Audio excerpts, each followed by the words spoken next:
There's no stories out there of people like us, just two people coming here and starting a business. So we've already made back the cost of the house. This is a very special thing. So this beam, look at that, goes the entire length of the house here. All of these are the no-nail construction, and you can see here's an example. So let's go into some of our favorite rooms here.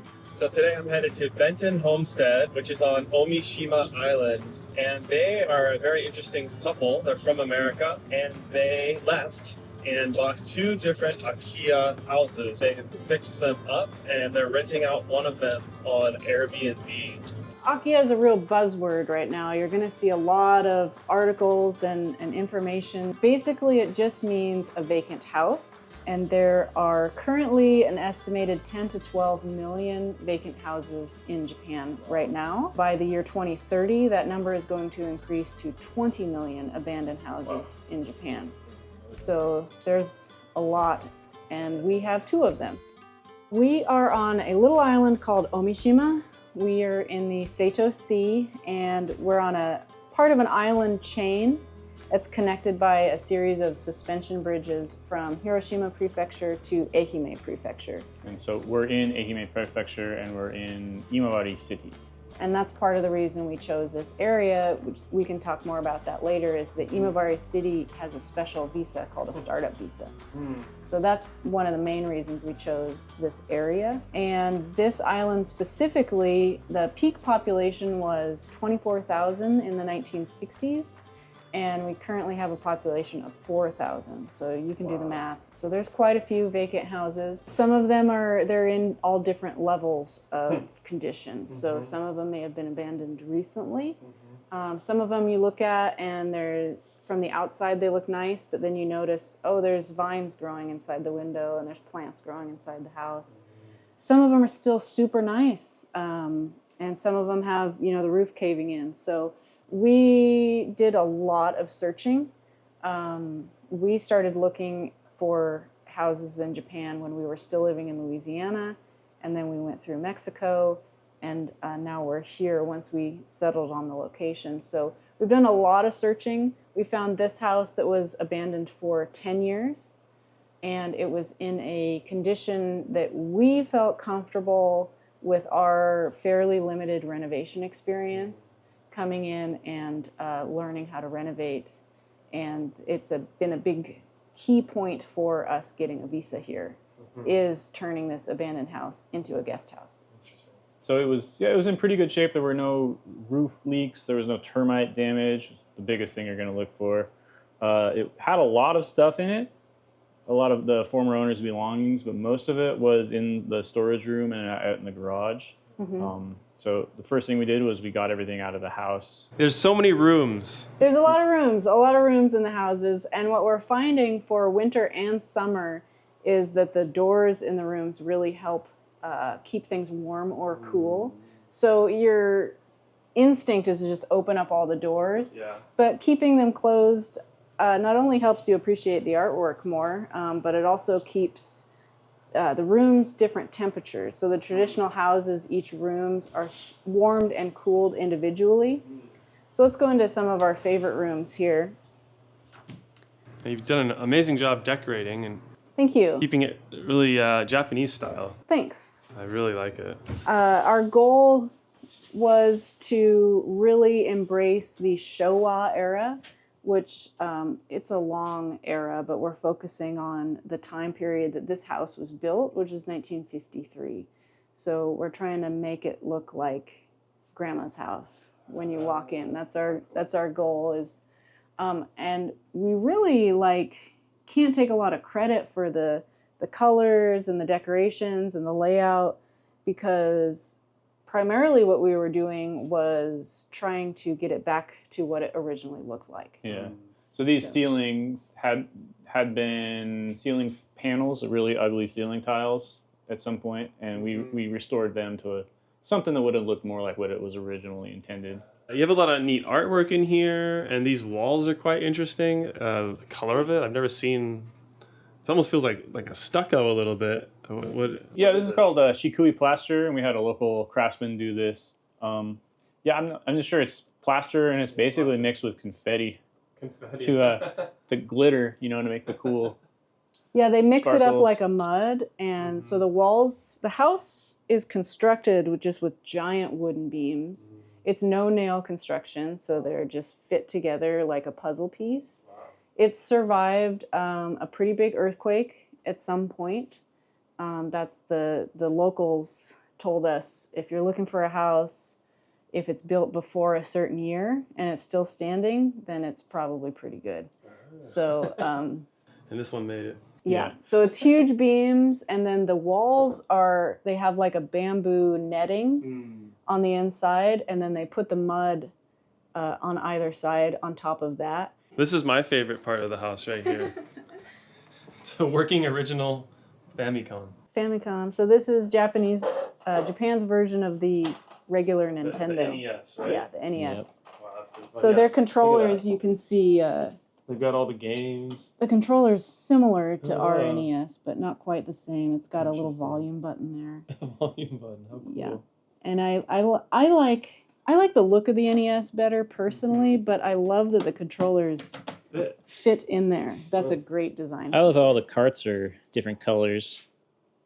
Rockman. That's Yep. not Mega Man. Wow. Mm-hmm. Yeah, we got Mega Man 4, That's Rockman pretty 4. neat. I beat this one last summer. Did you? That's fun. That was a lot of swearing. That's fun. Yeah, you got a lot of little fun features in here for the guests, play with. You guys told me this is Life. The Game of Life. Yeah. Game of Life, Japanese edition. This is a kotatsu heating table. So I took the blanket off because it's summer now and you have to do a lot of things to the houses to handle the humidity. But in the winter, you sandwich a blanket between the table and this top piece, and you would sit under it and drape the blanket around you and plug the table in, and a red lamp bulb heats underneath the table and it keeps you warm. So you wear a little house jacket and sit at the table. And, Cozy. yeah, super cozy. So we did get all new tatami throughout the house. Some of them seemed reasonable, but they all needed replaced. So when it's new, it's green like this, and over time it'll fade to that straw color. It's soft and springy, so the Japanese mat beds you lay on a tatami room, not on a wood floor, because you're starting with a soft foundation, so then you can just use one mat, and then it's soft enough, comfortable to sleep on. Yeah. So all of this was found in the house here. Oh, wow. This is a very special thing. Both of our houses actually had one of these, and this is all 88 stamps from the 88 temple pilgrimage on the island of Shikoku.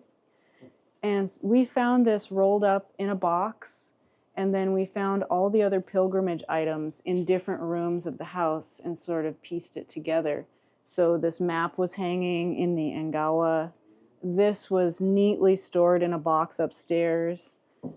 This is the pouch that you carry to the different shrines, and it has pieces of paper inside I think for prayers. I'm not fully... and then this is the walking staff. Oh, wow, like the Buddhist monk would use? Mm-hmm. Whoa. Yeah, you wear a special outfit for the pilgrimage, and then at each one of the temples you get a stamp. So both houses, the family had completed the pilgrimage, but this family had never actually hung it up. So we bought the house from the son of the former owner who grew up here, and he's now 75.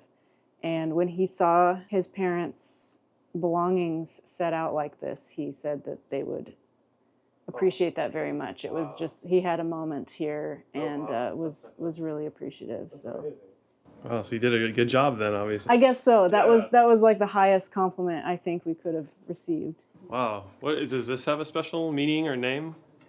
These are the 7 lucky gods. And again, I can't really take credit for the styling of the house because this picture was here and I just took it down and cleaned it and put it back in place because it's the perfect position for it. And it had mildew inside on the glass, but I took it apart and cleaned it up and was surprised to find that it's actually made of metal. It's not plastic. Oh, wow. So it's super heavy. It's a really nice piece of art. And considering that this family was farmers, I think that was probably a fairly good investment for them. Some of the items here are more rustic, simple, humble.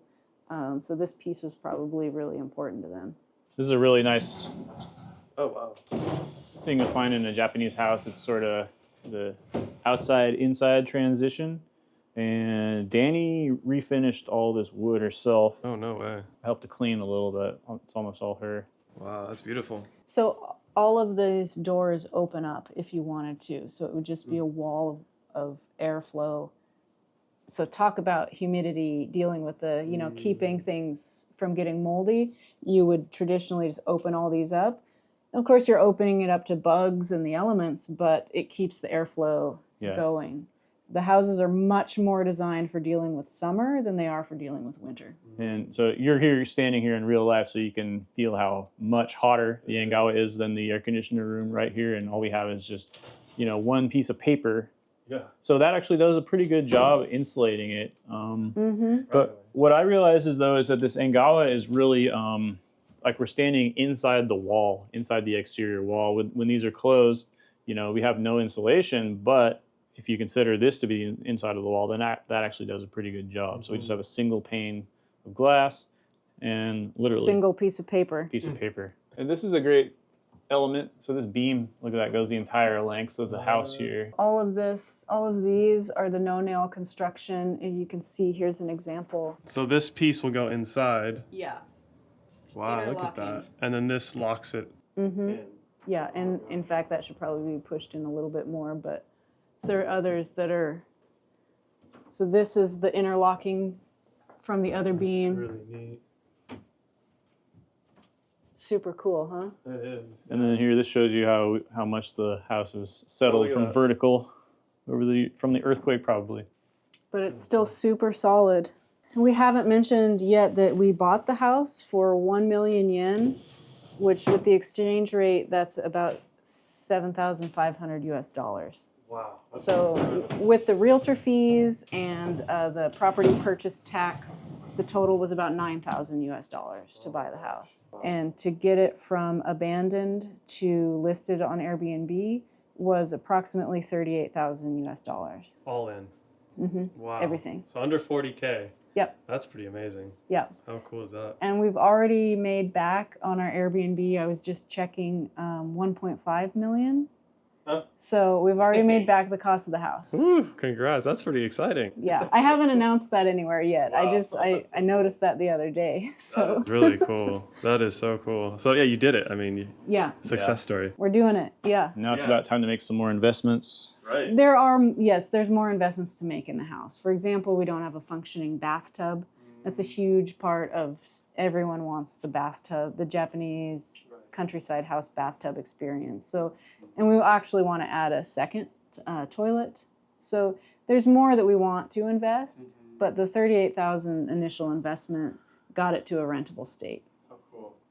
Yeah, and then you guys figured out the other piece of this, which, a lot of, watching Instagram or TikTok reels about these Akiya, people think, oh yeah, I can just buy a house, but that's only part of it because you can't just stay in Japan. You can come on a tourist visa and be here for 6 months max. But if you want to actually live here, you need some sort of visa. Like you were saying, either you're through marriage or business, I guess, is kind of the main ways to do it. Yeah, and if you want to make money in Japan, you have to have a visa. You can't make money on a tourist visa. Right. So it's a commitment to come and live here. Like it's not just there's cheap houses, but it's not as simple as buying a cheap house. Yeah, there's a lot to it. And there are a lot of people who do the 6 months out of a year. Because you can come for, now different countries have different rules. So in America, you can only come for 90 days at a time, and then you have to leave, and then you get another 90 days, maximum of 6 months in a calendar year. So there's other workarounds, even if you don't want to live here full time, but we do. Yeah, so exactly. We don't ever want to move again.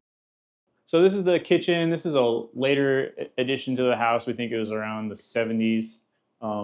There's a word in Japan for the parts of the house that need water, which is the kitchen and the bathroom. I can't remember what it is, but those tend to be a combined space. And so that's here. It's a cinder block construction.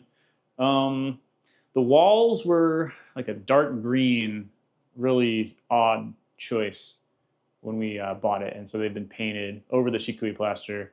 Tiles are all original, and we love them.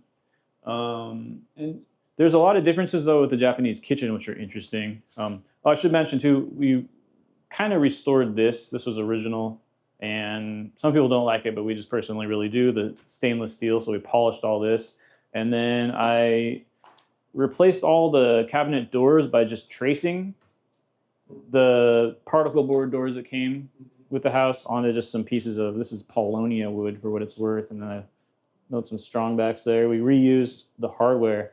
We restored these cupboards, and Evan built the doors for about $100. When people think of Japan, I think they think of like tiny appliances. And I mean, this is a fridge that's pretty small, but we picked a small fridge because it's just a guest rental. house. So we've got a massive fridge in our kitchen at our house, and then there's no oven, and that's a real bummer for us Westerners. Yeah, this is just a little toaster oven that's built in here. Well, and we've got one more bedroom downstairs we should check out Upstairs. before we go upstairs. So this one we redid in a Western style. This is a little suite. Wow, this is cool. Look at that crazy guy. And this wooden paneling, kind of like 70s basement style. This is what a Western room means in Japan. Yeah, so if you see Western style room, it usually means wood paneling, and it always means wood floors. So it means no tatami, no mud walls.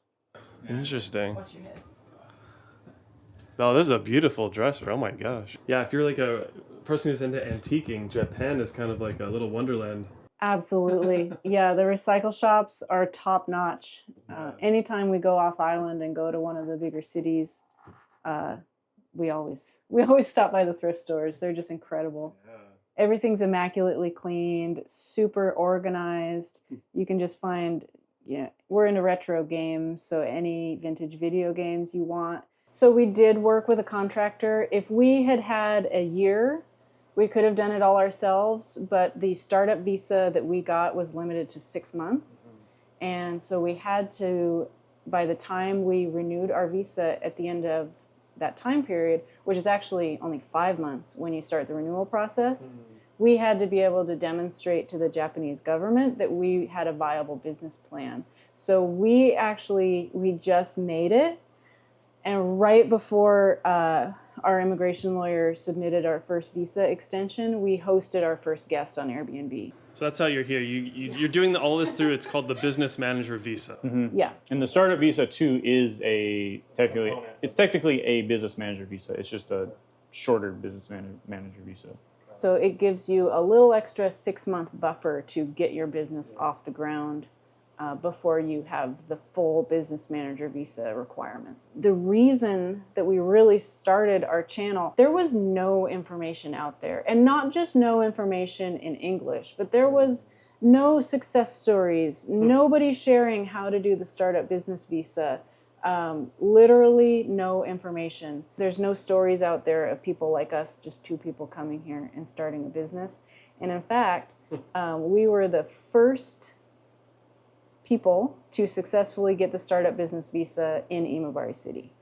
Wow. So it's a relatively new program before they shut down their borders temporarily. And so after it opened up, we were here very shortly after that. Nice. So as we were learning the process, the city helping us was also their first time going through the process. And you've been here for 1.5 years, right?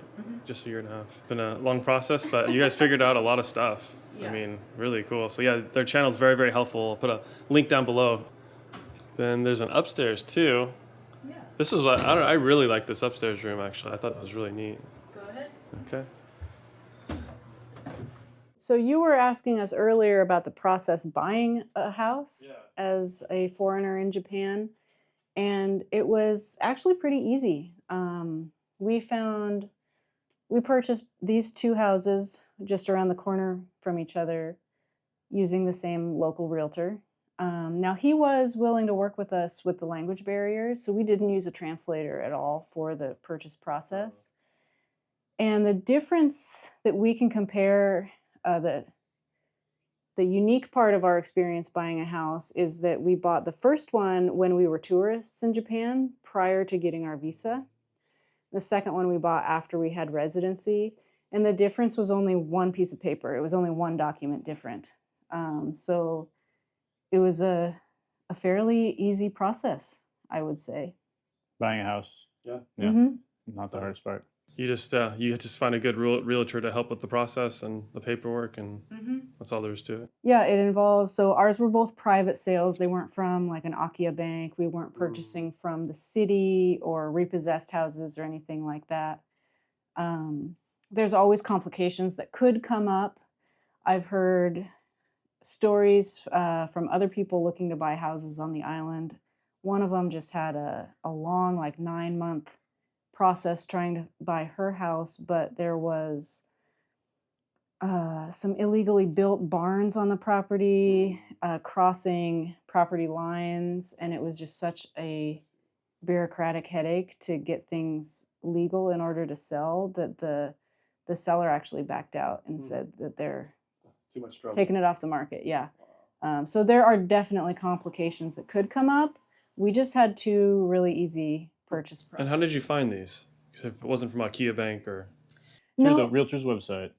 And we were first interested in the house that we bought.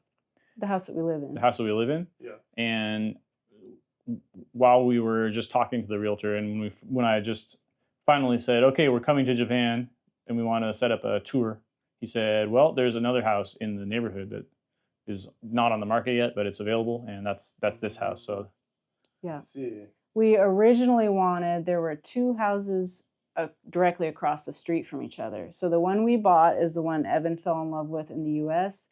It was still available 2 years later. It was just I think too monstrous and too much of an undertaking for many people. So it was still including on the market. us. Yeah. Yeah. And it had a house also for 1 million yen just directly across the street from it. But when we were comparing the 2 houses for the selling price, this one was much closer to ready. So while we loved the fact that it would have been directly across the street, it's now been purchased by a couple from Tokyo. We've just started doing some consulting for people who are moving to Japan, mostly only in Omishima. But if you're thinking about coming here specifically, you can reach out to us and we'll help you through that process as best we can. Yeah, there's definitely a lot of like full service companies that hold your hand and do everything and do the money exchange. We're not doing anything like that, but our realtor actually approached us and asked us if we were interested in helping his foreign buyers. So Omishima has sort of like gotten a lot of people's interest. There's a lot of foreign people looking to move to the Shimanami Kaido area, and I think that he was sort of getting inundated with a lot of English-speaking people looking for information, and we were able to complete the process because of Evan's language abilities. So he asked us if we could be sort of like a middle person. Because the thing is, real estate agents in Japan, their income is capped at like 3% of the sale or something like that. So unlike United States, where they have a big incentive to go out and sell these houses, there's just no incentive. And Akiya, there's just so much more hard work they've got to do, tracking down the old owner and doing inheritance, changes of title and stuff. So we kind of do the job of the realtor that we do a lot of the things that the realtors aren't able to charge for. Yeah, when you think about 3% of a $7,500 purchase, that's not a lot. Mm-hmm. So it's just, to be completely fair, like it's just not worth their time to put any amount of work into that. Which is another big reason there's so many of these houses. But our realtor is an amazing person, and he does put a lot of work into it. Can you offer just to say, hey, I'll hire you and I'll pay you another $500 to help me?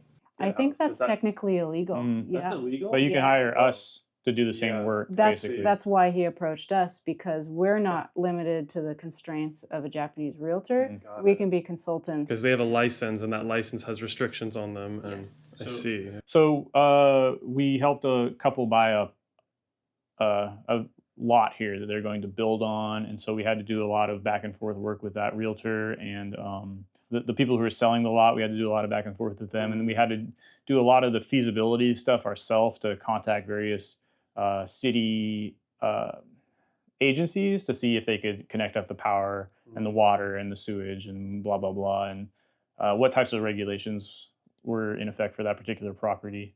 And you guys have figured this all out on, mostly on your own. Yeah. So, I mean, yeah, you know a lot of details, because there's a lot of details that go into making it all work. Mm-hmm. We do, but it's still complicated, so it's not something that we actually intend to do a lot of. We're going to cap it at just 1 or 2 clients at a time because we're so busy with everything else. So it's something that we just want to do as a way of helping the community, helping our realtor. It's not something that we ever intend to do full time, and it's only in our specific area. I'll put all that info down there below, you guys. You can go watch their YouTube channel, their Instagram. They have a great blog as well, if you want to learn more about their life and maybe get some help from them as well.